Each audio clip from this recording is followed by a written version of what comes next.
Buenas tardes. Continuamos con la profundización de estas cartas católicas. Ya hemos iniciado la vez pasada con la primera carta de Pedro. Hoy continuamos con la segunda carta de Pedro, que se identifica el autor en el primer capítulo como Simeón Pedro. Sabemos que el arameo, la palabra Simón o el nombre Simón, se escribe Simeón. Esto es considerado por algunos como la evidencia de que el texto fue escrito por Pedro mismo y no con la ayuda de un escritor como sucedió en la primera carta de Pedro. Con todo y esto, prácticamente todos los especialistas admiten de que se trata de una carta con un seudónimo y que la carta se compuso posiblemente a mediados del siglo II. Es una carta católica, es decir, que es universal y se dirige a los cristianos en general. Se divide en 3 pequeños pero muy sustanciosos capítulos. Esta carta tiene como objetivo despertar con el recuerdo de una sana inteligencia a los destinatarios para que piensen en la profecía del Antiguo Testamento y cómo se cumplen en las enseñanzas del Señor Jesús. Así lo afirma el capítulo 3, versículo 1 y siguientes. En ella, el autor deja entrever que la venida del Señor no deja de ser el gran acontecimiento a la luz del cual Él mira y juzga la vida presente. Aborda temas importantes como la soberanía divina de Jesús, el manejo contra los falsos doctores, la enseñanza escatológica, la vida moral y el esfuerzo continuado de cada día para poder alcanzar esta salvación. También muestra el interés por la Sagrada Escritura en contraposición a toda herejía y falsa interpretación. En cuanto al autor, la epístola nombra solemnemente a Simeón Pedro, siervo y apóstol de Jesucristo, como su autor. Capítulo 1, versículo 1. Y el escrito alude constantemente a esa precisión. Habla sobre la proximidad de su muerte por parte del Señor. Capítulo 1, versículo 14. Y también semejante a lo que aparece en Juan 21, del 18 al 19. Recuerda también su presencia en la montaña de la transfiguración, capítulo 1, 16 al 18. Y se denomina hermano de Pablo, capítulo 3, versículo 15. Sin embargo, muchos exégetas apuntan de que se trata de un caso claro de seudónimo. El autor escribe inspirándose en la figura de Pedro y basándose en su autoridad.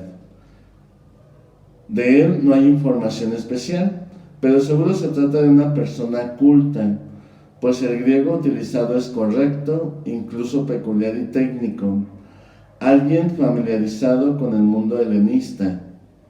Ya en la antigüedad, según el testimonio de San Jerónimo, se puso en tela de juicio la autenticidad de esta carta a causa de la diversidad de estilo con relación a la primera carta de Pedro.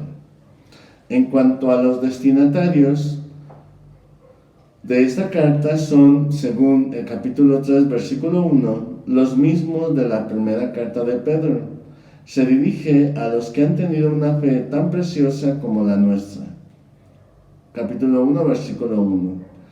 Esta es una carta católica universal, es decir, un escrito didáctico destinado a la Iglesia en general y no a una comunidad o a un grupo específico. Su contenido vale para todos los cristianos. Como escrito final de la Edad Apostólica, la carta se dirige a los paganos convertidos al cristianismo. Por las características que señala de la falsa doctrina, parte de los presupuestos espirituales y morales del helenismo, es decir, de la gnosis y del libertinaje moral. Por otra parte, los versículos 18 y 20 del capítulo 2 solo pueden entenderse como una alusión a la conversión del paganismo. Y cuando el autor subraya su hermandad con Pablo en el capítulo 3, versículo 15, refiere a otra alusión a la iglesia procedente del paganismo, que venera a Pablo como su fundador. Por eso apela a su autoridad. Esto también lleva a pensar que se refiere a las comunidades donde ya poseen una o varias cartas de Pablo. Dicho esto, se puede tomar en cuenta las comunidades de Grecia, Macedonia o Asia Menor. La mayor parte de los cristianos de esta región son recién convertidos. En cuanto a la fecha y lugar de composición, no se cuenta con datos precisos para situar cronológicamente esta epístola. Tampoco es posible datarla en la época en que vivió Pedro, que sería durante la persecución de Nerón, hacia el año 65. Además de trasladar a Roma su origen, hay muchos aspectos que apuntan a una composición tardía. Primero, la carta de Judas, que es posterior a la época apostólica incipiente y que Segunda de Pedro la utiliza, además que aún no era universalmente conocida.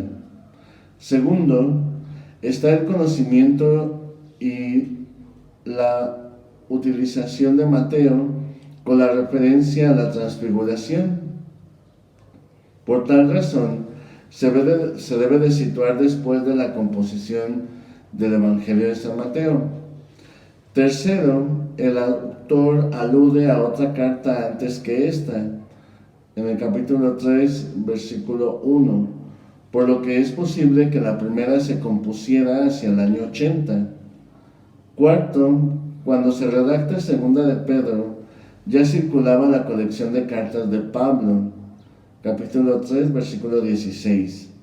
Además, la indicación a los padres que han muerto, capítulo 3, versículo 4, no apunta a los patriarcas del Antiguo Testamento, sino a los cristianos de la primera generación apostólica.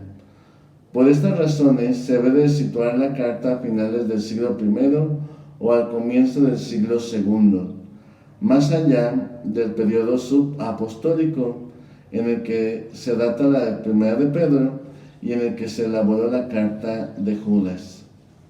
Por otro lado, tradicionalmente se había atribuido a Roma el lugar de su composición, pero ya que su filiación petrina está descartada, tampoco hay ningún punto de apoyo para determinar el lugar de redacción.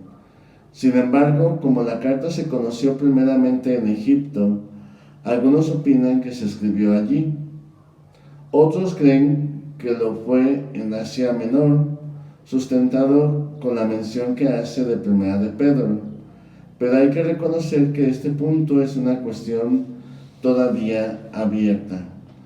En cuanto a la dimensión literaria, primeramente hay que reconocer que la segunda carta presenta cierta originalidad en el sentido de su vocabulario, expone algún conocimiento y familiaridad con términos sacados del helenismo.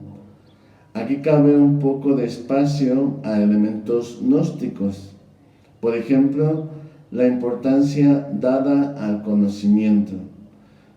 Capítulo 1, versículos del 2 al 4, versículos del 6 al 8 y capítulo 2, versículo 20, capítulo 3, versículo 18. Estilísticamente es un estilo detallado, un poco abigarrado y que hace mucho énfasis en subrayar al lector la importancia de temas que al escritor le conviene presentar. Termina como resultado de lo dicho anteriormente, siendo un texto duro y relativamente directo. Esta carta puede colocarse dentro de un género literario que es ya conocido y usado tanto en el Antiguo Testamento como en el judaísmo y en el Nuevo Testamento. Se trata del género llamado discurso de adiós o testamento. Es común dentro de la literatura veterotestamentaria descubrir personajes que heredan un testamento espiritual a sus sucesores y a sus descendientes. Los elementos que forman este género se pueden describir de la siguiente manera. El que está próximo a la muerte tiene una clara conciencia de que su fin está próximo. 2. Quiere a los suyos cerca de sí y los llama. 3. Recuerda algunos momentos claves de su vida, experiencias fundantes. Y 4. Mira al futuro y dirige recomendaciones a quienes lo rodean. Podríamos mencionar el caso de los patriarcas, empezando por Jacob, Génesis capítulo 49, Moisés en Deuteronomio 30, Josué capítulo 24, los discursos de despedida de Jesús en Juan 13 al capítulo 17, la despedida de Pablo en Éfeso, Hechos 20, 17, 35, entre otros. También el autor de esta carta tiene clara conciencia de que la proximidad de su muerte está cerca e inicia su discurso de despedida evocando momentos fundantes de su experiencia de fe, tal como el episodio de la Transfiguración, capítulo 1, versículo 17. Entre todo su discurso quiere dejar a sus lectores un testamento espiritual, atribuyéndole dicho escrito a Pedro, obtendría mayor solidez. Los temas estructurales y centrales se pueden definir de la siguiente manera. Importancia de la fe recibida junto con la enseñanza fundamental. Capítulo 1, versículo 3 al 21. Advertencias sobre falsos maestros. Capítulo 2, versículos del 1 al 22. La venida del Señor y la vigilancia. Capítulo 3, versículos del 1 al 17. Y la exhortación final a creer en el conocimiento de Jesús y doxología. Capítulo 3, versículo 18. El esquema de la carta la podemos definir de la siguiente manera. Primero el encabezamiento, que es el capítulo 1, versículos del 1 al 2. El tema de la vocación cristiana, capítulo 1, versículos del 3 al 21. Participantes de la naturaleza divina, capítulo 1, versículos del 3 al 11. Cadena de virtudes, llamado como fruto abundante, la norma de la verdad. El testamento de Pedro, preparación para el porvenir y la transfiguración de Cristo. El tema 2, denuncia de los falsos profetas, que va del capítulo 2 a los versículos del 1 al 22, habla del anuncio, el juicio futuro y la falsa libertad de los adversarios. El tema 4, la llegada del día del Señor, que va del capítulo 3, versículo del 1 al 16, trata los temas de rechazo a los escépticos, dudas sobre la parucía, carácter perecedero del mundo, vivir en santidad, la venida del Señor, preparación en santidad para el día del Señor y la enseñanza auténtica de Pablo. Y finalmente termina con una exhortación final, capítulo 3, versículos del 17 al 18.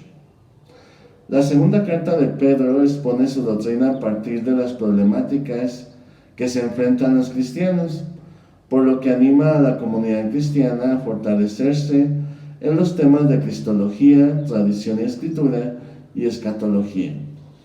En cuanto a la cristología, Cristo como centro de la escritura se presenta en la epístola con los títulos tradicionales de Señor y como Hijo, que ha recibido del Padre el testimonio de la transfiguración sobre el monte Tabor.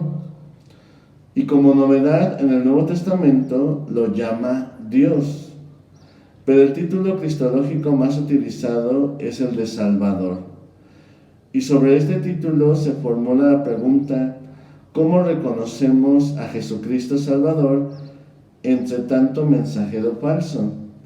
Se convertirá entonces el mensaje en una profesión de fe en Jesucristo, reconocido como Salvador y esperado al final como juez y Señor de la historia y del mundo. Se presenta como el conocimiento auténtico que ha de mantenerse y profundizar en un camino perseverante y seguro. El saludo inicial traza ya este recorrido cristológico en la fe cristiana. En cuanto a la tradición y la escritura, la fe cristiana en Jesús, Señor y Salvador, está fundada en dos voces autorizadas. En primer lugar, por la de los profetas, capítulo 3, versículo 2. Y en segundo lugar, por la de los apóstoles, capítulo 3, versículos del 15 al 16. Dos voces que no se contradicen, encuentran su unicidad en el origen inspirador, que es el Espíritu Santo. Capítulo 1, versículos del 20 al 21. Punto convergente que evidencia la voz de los falsos profetas a sus doctrinas y prácticas. Este criterio hermenéutico está sacado de la naturaleza misma de la inspiración, que a su vez hunde sus raíces en la tradición judía, en particular la alejandrina, aunque el método exegético de tipo midrástico está sacado del ambiente judío. El nuevo punto de perseverancia que invita el autor es a leer las escrituras del canon hebreo en su cumplimiento cristológico, principio utilizado en el cuerpo paulino. Es decir, a la luz de la persona de Cristo, leer el Antiguo Testamento. El autor da un testimonio importante sobre la formación del canon cristiano en relación con la colección de cartas de Pablo, en la que equipara con las demás escrituras, pero también en este caso en contra del uso instrumental o reductivo de los escritos paulinos por parte de los disidentes. El autor invita a los lectores cristianos a un uso correcto de las escrituras. Por consiguiente, el criterio interpelativo es el de la coherencia con la tradición y la fe común, atestiguada y vivida en la comunidad creyente. Y estos son precisamente los principios hermenéuticos que propone la Constitución Conciliar Dei Verbum, en el número 12, para interpretar la Escritura, el mismo espíritu con que fue compuesta. En cuanto a la escatología, el autor de la segunda carta de Pedro invita a los cristianos a permanecer firmes y sólidos en la fe tradicional. El retraso, o mejor dicho, la dilatación de la parucía puede provocar una crisis de perseverancia y de confianza explotada por los propagandistas noctizantes que insisten en la desilusión y en el cansancio espiritual. El fundamento de la esperanza escatológica cristiana sigue siendo la palabra profética y la gloria del Señor Jesús, que ha recibido de Dios el testimonio explícito transmitido por los apóstoles.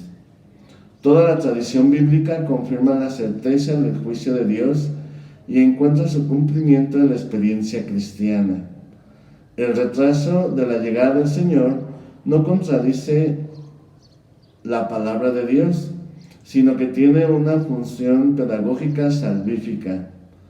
Hace la invitación a la perseverancia activa y coherente en la espera de la parucía, que según la tradición vendrá de improviso, como un ladrón, pero para los que están dispuestos de antemano es motivo de aliento y de confianza. Así pues, los cristianos que ya por iniciativa gratuita de Dios participan de su misma naturaleza, tienen que progresar en el conocimiento auténtico de una fe que desemboca en la caridad. Relación de esta carta con escritos del Antiguo Testamento. En esta segunda carta de Pedro aparecen temas de los Proverbios, Salmos, Isaías, acerca de los cielos y la tierra nueva. También hace uso de tradiciones y figuras bíblicas como la creación, el pecado de los ángeles, el diluvio, entre otros. De igual manera que el Antiguo Testamento no hace mención explícita alguna, cita el Nuevo Testamento, pero sí utiliza temas y términos de otros textos, cuando se refiere a las cartas paulinas o a las enseñanzas de Cristo o de los apóstoles. En relación con la carta de Judas, la relación es cercana y precisa. Hay un paralelismo que abarca prácticamente todos los versículos, aunque las fórmulas utilizadas varían.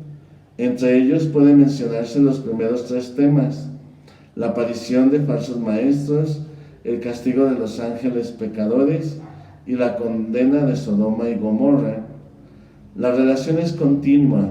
Por ejemplo, 2 de Pedro 2.1 y 2.4 y 2.6 y Judas 4, 6 al 7. Es cierto también que hay textos independientes en cada una de las cartas, y estos elementos son los que hacen considerar el uso de la carta de Judas en la segunda carta de Pedro, por las siguientes razones. Primero, Segunda de Pedro utiliza la carta de Judas para rebatir los errores de los falsos maestros. Segundo, omite citas de apócrifos del Antiguo Testamento. Tercero, hay textos que no se comprenden sin la carta de Judas, como el pecado de los ángeles explicado en esa carta. Cuarto, clarifica su mensaje. Parece claro, por tanto, que Segunda de Pedro es un escrito más formal que Judas y que quiere expresar una madurez mayor, ayudando a una mejor comprensión. Podemos pues ver en esta segunda carta de Pedro 3 cosas importantes para nuestra vida diaria. Primero, reconocer que los escritos, tanto del Antiguo como Nuevo Testamento, han sido inspirados por el Espíritu Santo y también escritos por autores movidos por este mismo Espíritu. Segundo, saber que aparecerán falsos maestros que nos desviarán de la palabra de Dios por hacer una mala interpretación de ella. De ahí la importancia de conocer la palabra de Dios y poderla interpretar de manera adecuada para evitar desviaciones en la sana doctrina. Y tercero, también prepararnos de manera activa hacia la venida del Señor y no caer en una desilusión o en un cansancio espiritual por la tardanza de esta, sino todo lo contrario, tiene que ser motivo de esperanza en nuestra vida.